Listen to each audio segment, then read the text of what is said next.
And this is a meeting that I have convened, and I really want to thank everyone for being here. I want to thank, obviously, Scan LaGuardia for allowing us the room. And the purpose of tonight's meeting is to engage in a dialogue with community residents on two of the spaces in the Julia de Burgos Cultural Center. Responses have to be put forth by November 17th. As we are all well aware in this room, many of us are, in terms of the vital importance of the Julia de Burgos Cultural Center as a cultural center that is an asset to this community. We want to ensure that there is a level of active, engaged, consistent cultural programming, a comprehensive cultural vision for that center, and those two spaces would allow that to happen. What I want to get out of tonight, and I've asked Carlos Vargas to moderate tonight's meeting, is for people to really have a visioning exercise about what you would like to see, what kind of programming we would like to see happening in that space. And this information is what I'm going to aggressively use with the City of New York to be sure that those aspects of the community's input is factored into the responses and the respondents that are going to apply for the RFEI or respond to the RFEI. Taller Boricua has been doing something for the community in the 12 or 14 years that he's been doing. What has he given back to the community? What has the community actually gotten from what he has put out to the community as far as cultural events and the benefits that we benefited from? The vision is, as an artist myself, I would like to bring my knowledge into that perimeter of a Taller Boricua. And also to bring something that the youth will be able to be engaged, not only the youth, but the middle age and also the seniors. The seniors here, they are wonderful with their art. So one of the vision is a space where youth, children, and seniors can come together and share their art. Exactly. And everything revolves around money. And where is this money coming from? Because we can talk about what we're going to do with this center, and if there's no money, it's a waste of time. I say you should first start with, where is the money? If there's no money, I don't care who manages it. It's not going to work. Déjeme decirle, hay muchos artistas que son buenos artistas, pero malos administradores. Y hay muchos administradores es viceversa. Lo mismo que pasamos aquí 20 años atrás, la misma lucha que tuvimos aquí, la estamos pasando hoy en día. Yo me levanté de mi cama hoy, de estar 4 o 5 días en cama porque tengo GAO, no sabe lo que es GAO, que eso es más malo que por estar presente. A mí no me molesta si me quedo afuera nuevamente, pero sí me molesta que se cierre ese sitio y que no sea bien administrado por una organización que esté capacitada para traer programas. Con ese edificio no necesita ninguna organización que la ciudad le dé dinero, se puede mantener. Pero tienen que tener una visión y una comunicación para poder hacer eso. And what's happening here is we're being fooled, or they think we're being fooled. We elected our city council person to represent us, not to take sides with the city, all right? And see where there are many, many little points. 125th Street Fire Station is being threatened to be taken away from us. It all falls in. La Marqueta, who was it leased to? Sir, just let's stick with this. But you gave him an opportunity. I know, but I don't want to. I'm just trying to connect the dots here. If Fernando has been a bad administrator, then it should be the councilwoman's responsibility. I'm not attacking, I'm just stating, to get someone to bring in some kind of management, okay, course, to teach the others how to run it, not take it away from him. So I would like the conversation to go back to the opportunity that we have before us, which is to envision the space as it was originally intended to be a thriving cultural center that has ongoing programming. We've heard already some good ideas, and this information is going to be, the expectation is that the respondents to this RFEI will incorporate the community response. Sure. I also, like my brother here, was involved in trying to get space in that building, and I was very enthused about it, and I even was told, I was visited, and I filled out all the paper, and I went upstairs to see the room that was possibly mine, so I could move my office from my apartment, where I save rent for my organization, to that, and it never happened. It just sort of disappeared. We were told, well, other plans were made, so we were aced out. Like a lot of other organizations in our community, we just kept going. And so now I feel that I want to follow up. I downloaded the application. I downloaded it immediately to look at it, and I want to fill it out, and I want to see what possibilities there are for our concerts to be a part of the cultural development of that center and of that hall. And from all walks of life, since it opened its doors almost 15 years ago. This is a place that vibrates with the culture, educational, and entertainment activities that have taken place year-round since the very beginning.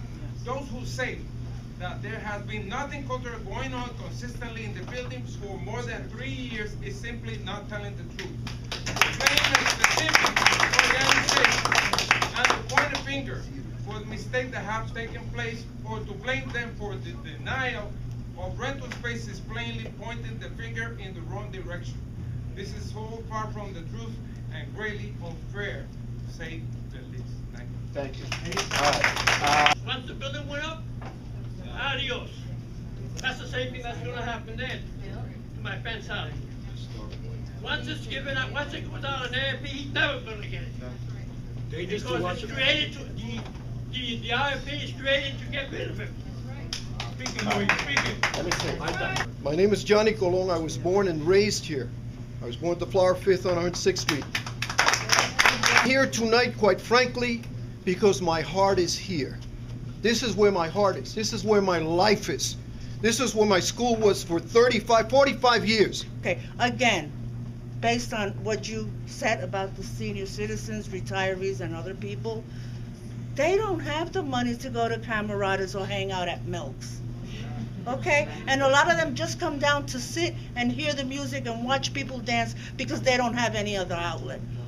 Why let EDC take it away from them with an arbitrary and capricious decision with 2 weeks notice telling them they have to be out by September 30th. False. We cannot allow that. That's a false That's what EDC did, okay? Not pointing fingers at anybody. We're dealing with an agency. Let's go after the agency. They did not give the taller due process. This meeting is after the fact. And the due process is the meeting on Wednesday. Starts with the meeting on Wednesday at the planning board. Please be there and come with a statement. I'm learning now because I got a call too and I didn't understand what was going on. I just supported and signed a petition because all I heard was the city was taking away Julia de Burgos. And I want to tell you, domestic violence I went through, been, with the drug infested area. My father was killed by the gun. My brother was killed by the gun. If we're here for a reason and a purpose, and we got to also worry about the youth, like she said. Now, yes, there is kids that go there. Yes. We've been there, and I had over 92 dancers in there, and because the city came and made the place a little bit smaller, we had to avoid and denied more kids from coming in. You understand? So then it's taking away the theater. I wanted to do my 20th anniversary now at Julia de Burgos because El Museo de Barrio is charging $15,000 for 2 nights for me to have there just to raise $15,000 for my organization because Melissa knows she's been helping me trying to get a fiscal conduit, trying to get help so I could get more funding to pay a secretary. Do you know me as an executive director? I had this organization for 20 years and I can't say I pay myself $60,000 a year. All I'm asking right now, I just left out a rehearsal where Julia de Burgos, thanks to him at the last minute, when the Puerto Rican Day Parade, I need a space. I can't call a few of the organizations. I'm not mad at them because we have a certain time. We have to be there. You have to pay the security there. Fernando will work. Let me see, but Violet, I got this, but I don't know what and it's Maybe y'all all got a problem or had a situation with Fernando. I understand. I had one time too.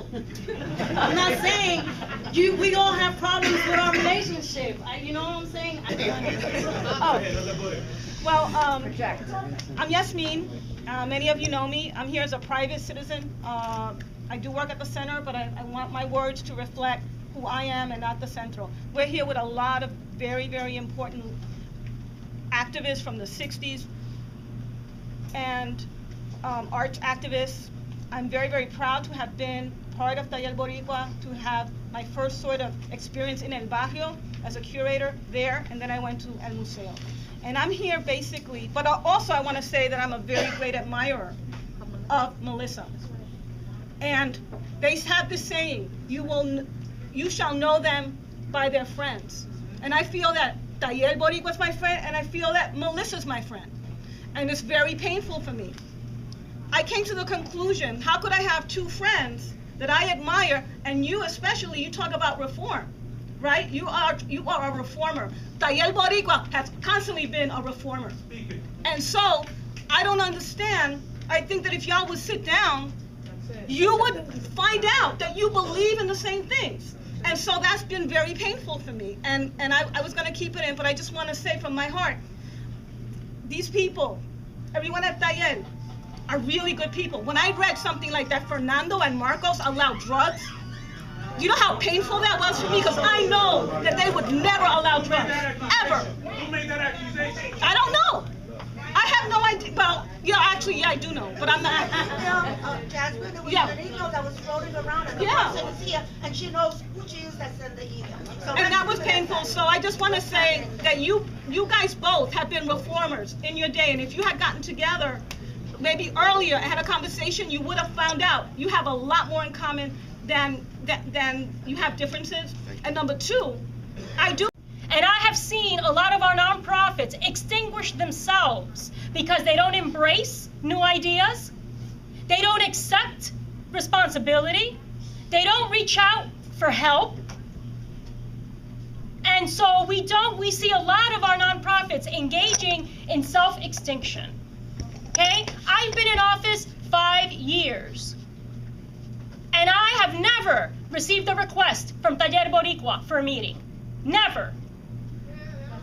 I represent 180,000 individuals in my district, and I'm very engaged. I have never denied anyone a meeting.